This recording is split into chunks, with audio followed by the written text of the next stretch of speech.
अस्सलाम वालेकुम। Stirling learning में खुशामदीद। आज के इस लेक्चर में हम फिज़िक्स टेंथ का जो लास्ट टॉपिक है, फर्स्ट चैप्टर 10 का, जो उसका पहला चैप्टर है टेंथ फिज़िक्स का, simple harmonic motion and waves, उसका जो लास्ट टॉपिक है रिपल टैंक 10.5 टॉपिक का नाम है, ये आज पढ़ेंगे।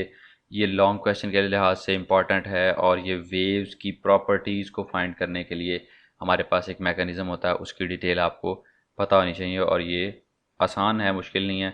से दो चार चीज़ें इसमें टेक्निकल चीज़ें हैं, वो आप लोगों को पता होनी चाहिए। एक तो आप लोगों को रिपल टैंक होता क्या, वो आप होना चाहिए। Ripple tank is a device to produce water waves and to study their characteristics. ये डेफिनेशन पूछ लेता, व्हाट इज़ रिपल टैंक, तो ये आपको डेफिनेशन अलग से आनी चाहिए। और उसके बाद द अपरेटस कंसिस्ट ऑफ, अब ये what is ripple tank and its construction. Apparatus consist of rectangular tray having a glass bottom. एक रेक्टेंगुलर ट्रे होती है, ठीक है, इस तरह करके आपके पास मुस्ततील नुमा एक ट्रे होती है, एक तरफ लंबी होती है, चौड़ाई थोड़ी कम होती है, और उसकी जो बॉटम होती है वो ग्लास की होती है। दैट मीन्स कि नीचे उसका यहाँ पे टेबल के ऊपर शेडो आता है, ठीक है।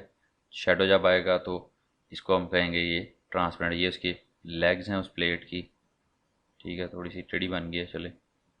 ये आप लोगों ने बनानी है, तो जब आपने ये अगर लॉन्ग में आ गया तो आपको ये बनानी पड़ेगी।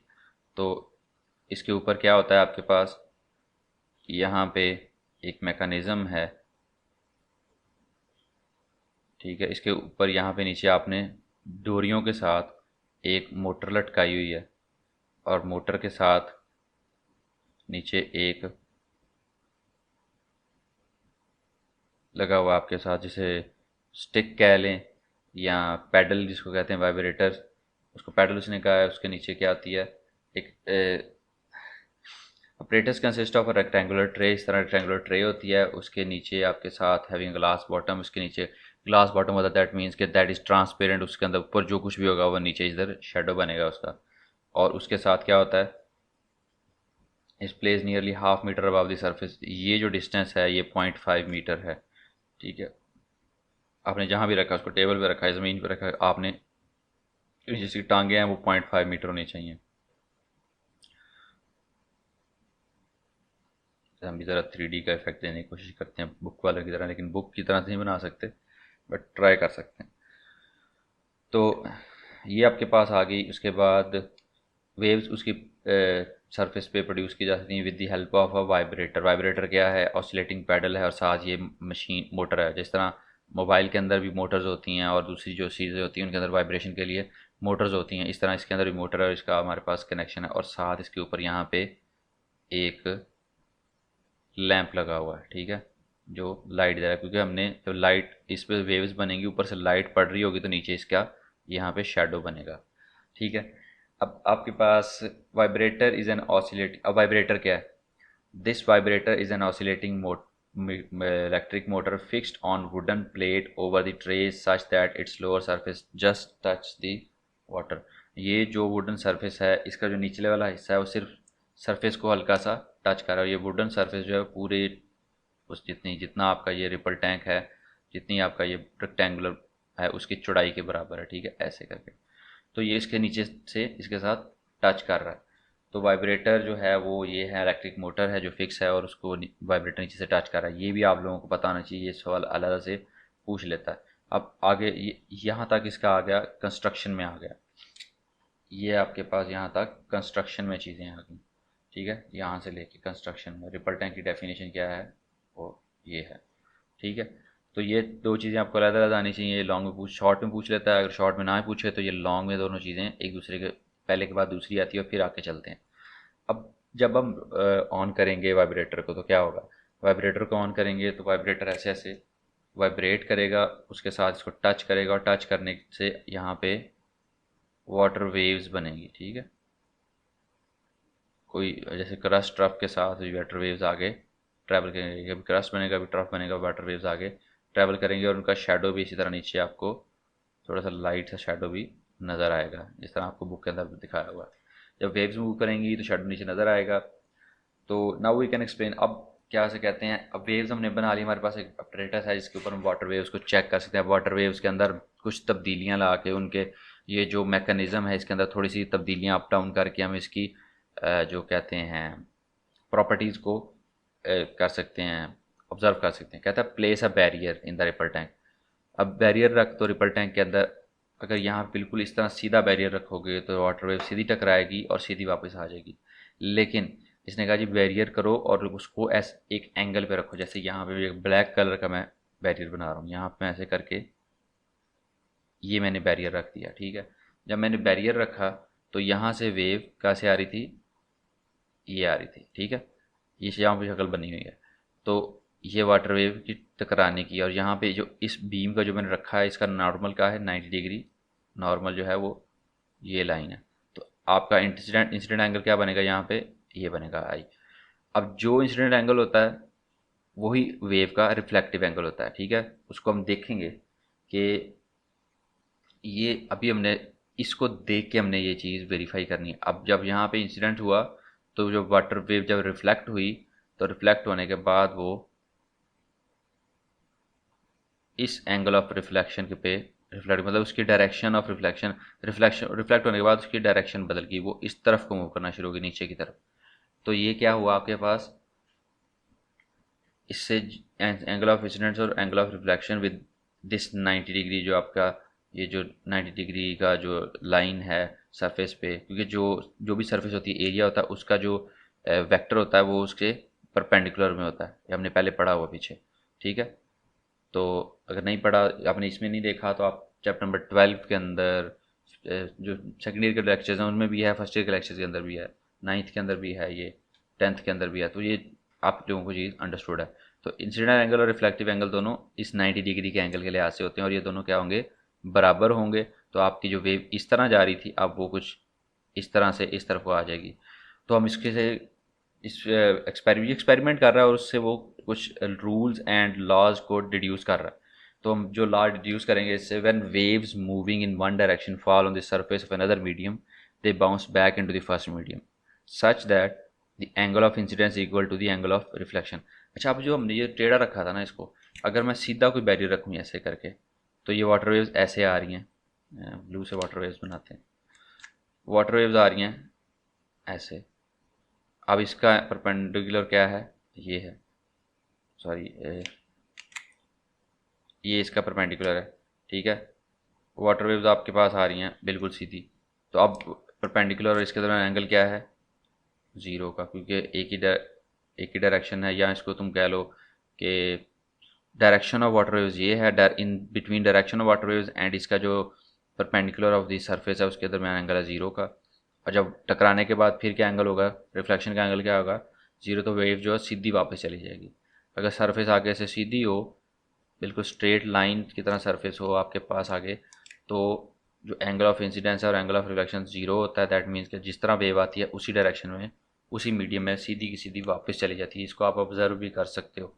और वैसे भी इस वो ट्रिपल टैंक है, जब आप कोई बैरियर नहीं रखोगे तो एंड पे ऑटोमेटिकली जो उसका एंडिंग पॉइंट है वो एक बैरियर तो उसके पास मौजूद है, तो वो वहाँ से आपको नज़र आएगा कि वेव इधर टकरा के वापस सीधी जाएगी, इसमें चेंज नहीं आएगा। तो चेंज कब आएगा, जब एंगल हमारे पास जो एरिया है वो उसके दरमियान और इसके दरमियान ख़ास एक एंगल बनेगा। सीधी अगर जा रही है तो 90 है, अगर ऐसे हो जाएगा तो अब यहाँ पे एंगल बन रहा है, तो उसकी वजह से रिफ्लेक्शन टेढ़ी होगी। तो when waves moving in one medium fall on the surface of another medium they bounce back into the first medium such that at the angle of incidence equal to the angle of reflection। ये wave की reflection की definition है। We can define reflection of wave in such way, ठीक है। तो reflection of wave की definition आ गई। अब उसके बाद the speed of wave in water depends on depth. Next बात वो कर रहा है कि डेप्थ ऑफ वाटर, जैसे ही आपका डेप्थ ऑफ वाटर चेंज करेंगे तो स्पीड उसके साथ से चेंज होगी।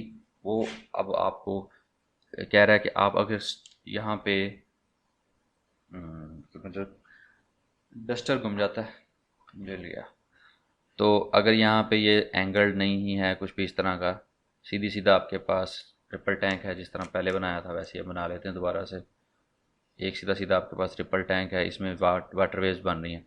यहाँ पे कुछ ज़्यादा डेप्थ थी, यहाँ पे मैंने एक सीधा ब्लॉक रख दिया इसके अंदर, ठीक है।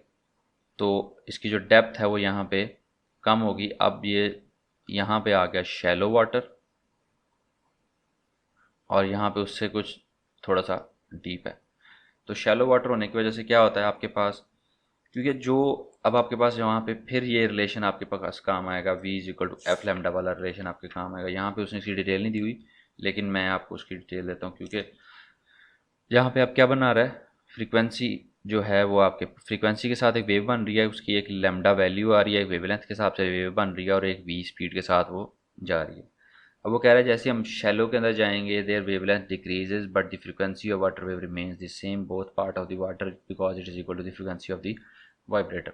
तो वाइब्रेटर की फ्रीक्वेंसी है वो वही रहेगी, जो लैम्डा है, जो आपकी इस तरह वेव की जो ये लेंथ थी लैम्डा एक वेव की, वो छोटी हो जाएगी, वेव आपकी थोड़ी साइज़ में छोटी हो जाएगी, ठीक है, ड्यू टू वो पानी के गहराई में कमी की वजह से आपकी लैम्डा जो है उसमें लैम्डा विल बी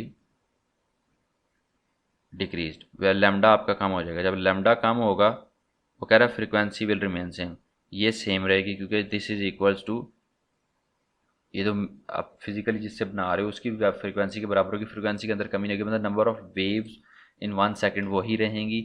तो वाटर वेव की जो वो कैसे कहते हैं साइज़ है वो छोटा हो गया। तो आपके पास रिलेशन होता है v is equals to f lambda. पढ़ा है आप लोगों ने? जी पढ़ा हुआ, बिल्कुल पढ़ा हुआ, मैंने पढ़ाया आप लोगों को। v equals to f lambda, ये भी हमने इससे पिछला टॉपिक ये पढ़ा था। तो v is equals to f lambda है, यहाँ पे अब f सेम है, ये कांस्टेंट है, लैम्डा कम होगा तो आपकी v क्या हो जाएगी, कम हो जाएगी।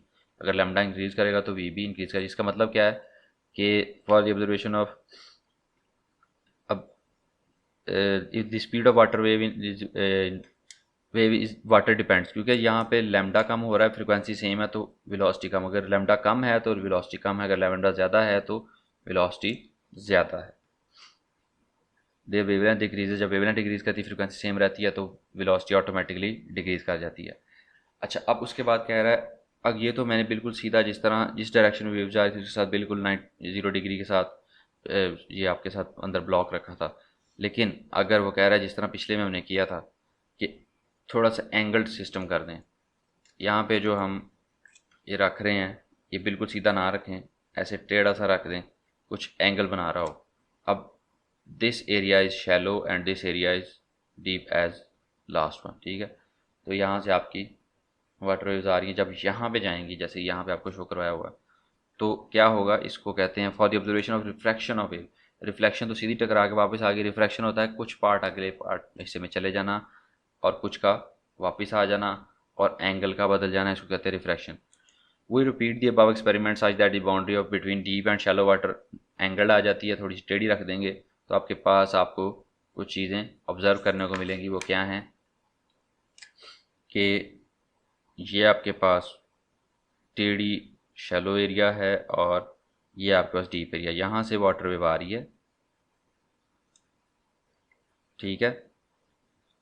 जब यहाँ से वाटर वेव आएगी तो ये डीपर साइड है, यहाँ से सीधी जाती है, जैसे ही वो शैलो साइड के साथ टच करेगी तो उसकी स्पीड में कमी आनी है, ठीक है, ये तो आपको पता है। विद डेप्थ आपकी लैम्डा कम होती है, तो लैम्डा कम होने से आपकी फ्रीक्वेंसी सेम है तो स्पीड में कमी आनी है। इसके साथ साथ क्या होता है, ये टेढ़ा है, इसके अंदर यहाँ पे अगर मैं इसका परपेंडिकुलर खींचूँ ऐसे करके तो यहाँ पे एक एंगल ऑफ इंसिडेंस है, तो एंगल ऑफ रिफ्रैक्शन भी यही होना चाहिए। तो थोड़ी सी वेव आपकी टेढ़ी होगी, जैसे यहाँ पे सीधी वेव्स आ रही थी, यहाँ पे जाके वो थोड़ी सी टेढ़ी होना शुरू हो जाएंगी, इस तरह थोड़ी सी अंदर की तरफ टेढ़ी हो जाएंगी। यहाँ पे मैंने फिर इसके उलट बनाया, ठीक है, ये अब यहाँ पे बना हुआ आपको नज़र आ रहा है। वाटर वेव जो थोड़ी सी टिल्ट कर जाएंगे, जो टिल्टिंग ऑफ वाटर वेव है इसको रिफ्रैक्शन कहते हैं। When a wave from one medium enters into second medium at some angle, its direction of travel changes। किसी एंगल पे एक वेव से दूसरी वेव में एक से दूसरे में जाएंगे तो उसकी एंगल ऑफ जो प्रोपोगेशन है उसकी वो एंगल ऑफ ट्रैवल है वो चेंज हो जाएगा। ये चीज़ जो आप नेक्स्ट चैप्टर जो हम पढ़ेंगे, इसके बाद थर्ड चैप्टर पढ़ेंगे जिसमें हमारे पास साउंड से अगला चैप्टर ज्योमेट्रिकल ऑप्टिक्स है, इसमें जो बहुत ज़्यादा क्लियरली आपको इसके डिस्कस किया जाएगा। लेकिन यहाँ पे आपने सिर्फ इसकी डेफिनेशन याद करनी है। और उसके बाद स्मॉल स्लिट, उसने कहा अगर मैं इसके जहाँ पे ऐसे करके कोई चीज़ रख दूँ, इसके दरमियान में रास्ता कम है, मतलब ये सारा एरिया रोक दिया, यहाँ से थोड़ा सा रास्ता है बाकी फिर ये एरिया रोक दिया, जब स्मॉल स्लिट में से गुजरेगी तो उसके किनारों के ऊपर क्या उसे कहते हैं, वेव, वाटर वेव जो है वो ऐसे कर जाएगी, इसके किनारों की तरफ टिल्ट करने की कोशिश करेगी, इस तरह से वो सर्कल बनाना शुरू कर देगी। यहाँ पे आपको मैं थोड़ा सा अलग से बना दूँ। यहाँ से वाटर वेव सीधी आ रही थी, यहाँ से टकराने के बाद वो कुछ ऐसे करना शुरू कर देगी। It will try to go towards the edge, edge वाली साइड पे जाने की कोशिश करेगी। तो इसकी डेफिनेशन है द बेंडिंग और spreading of waves around sharp edge of corner और corners of obstacle is called diffraction.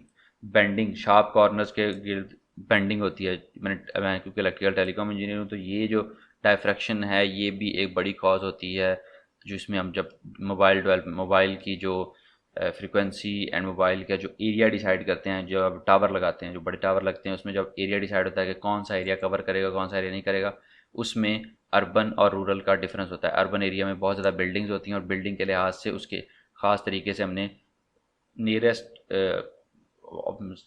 Farthest position पे, क्योंकि लेस रिसोर्स के साथ ज़्यादा हमने आउटपुट लेनी होती है, तो फारदेस्ट पोजीशन के ऊपर दूर से दूर रख के हमने क्या टावर लगाने होते हैं। और टावर इस तरह से लगाने हैं कि कोई भी शहर का एरिया, आपकी सारी जो 3G 4G या सिग्नल की प्रॉपर्टीज़ हैं, सिग्नल की जो ख़राबी किसी जगह पे ना आए, मिनिमम आए, अगर आए भी तो मिनिमम आए।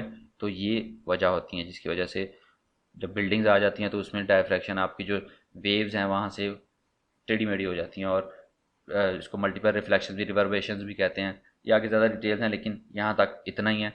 इसके बाद आज का लेक्चर ख़त्म हुआ और आपका ये चैप्टर भी ख़त्म हो गया। इसके बाद नेक्स्ट में हम इंशाल्लाह इसकी समरी जो है आप लोगों ने खुद पढ़नी, क्योंकि वही जो चीज़ें पीछे मैंने पढ़ी हैं उसकी डिटेल दी होती है समरी के अंदर। डिटेल नहीं मतलब उसको सिंप्लीफाई करके शॉर्ट फॉर्म में दिया होता है, ये आसान होता है, इससे आप चीज़ें याद कर सकते हो।